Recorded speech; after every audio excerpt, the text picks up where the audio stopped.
Why is a billionaire from New York who came down from an escalator, who was three times married and twice divorced, the most pro-life president in American history? Why is it that it took a billionaire from New York who was formerly a Planned Parenthood donating Democrat to put Gorsuch and Kavanaugh and 200 Circuit Court judges on the Supreme Court? Why is it that a guy that never served before in American politics was able to renegotiate NAFTA, get us out of the WTO, tell the WHO to go pound sand, tell the UN to go pound sand, renegotiate NATO altogether, get us out of the JCPOA, make sure those billions of dollars we sent Iran are not going there anymore, move the embassy to Jerusalem, recognize the Golan Heights, deregulate the American economy, make us energy independent, finally build the wall? Why is it that that guy did it?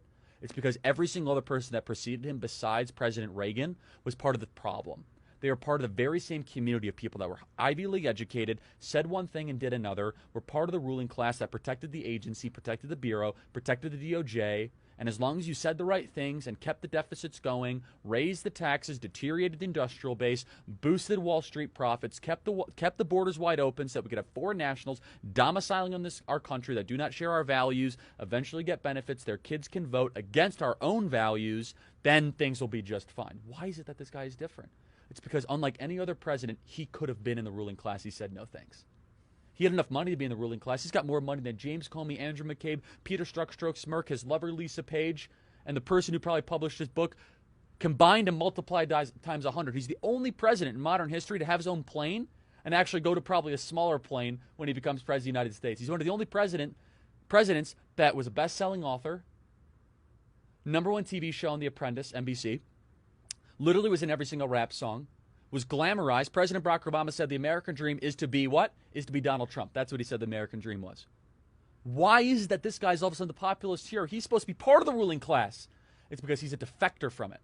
It's because he was in the dinners, he was in the cocktail parties, he heard the language, he heard the contempt that the ruling class, the Wall Street financiers, the Washington, D.C. lobbyists, and the Silicon Valley elites that he had to be around. He knew the contempt that they had for the plumber, electrician, the carpenter, the bricklayer, and the person building the very same building that he was financing.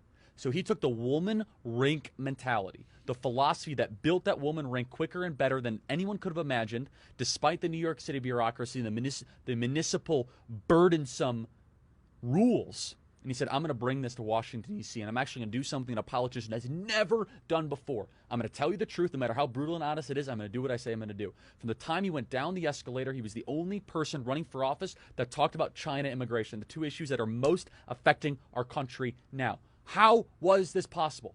Because he listened to the very people the ruling class hated.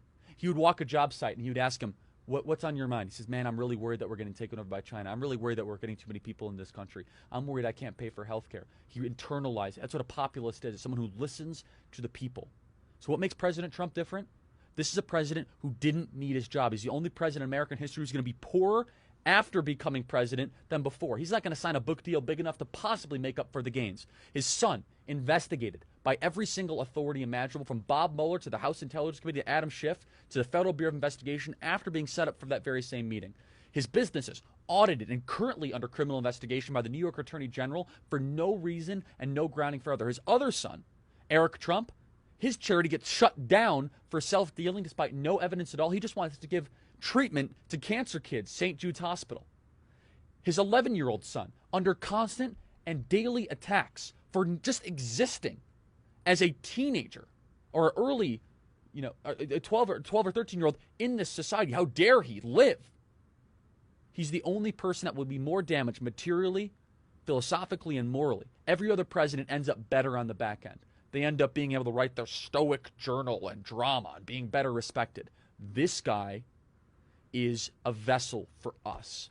A vessel for those of us that have nothing but resentment for the kingdom of Washington, D.C. The type of people that think everything is just perfectly fine because we just built a Hermes. Hermes is now in Reston, Virginia. Don't you know? Louis Vuitton's in Fairfax County, everybody. Things are great. Didn't you know that we literally have Dolce & Gabbana now in Georgetown? Things must be wonderful.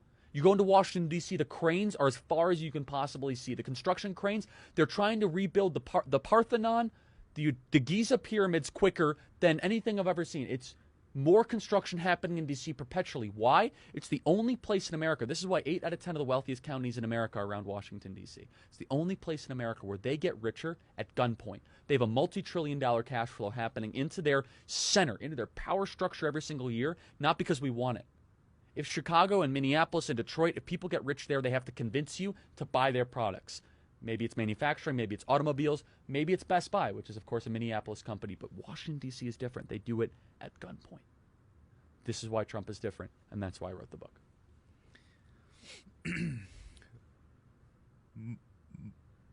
Market.